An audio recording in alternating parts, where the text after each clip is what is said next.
Hey everyone, welcome back to the channel. In today's video, I will show you how to delete destinations or recent places you searched for on Google Maps. Let's get started. First, open the Google Map on your phone and make sure you are logged into your account. Now tap on your profile picture in the top right corner. After that, tap on Settings. From there, tap on Map History.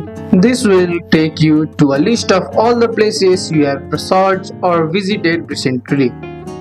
Scroll through the list to find the destination you want to delete. Each item has a three dot or the cross symbol at the right. Tap on cross symbol. After that, tap on delete.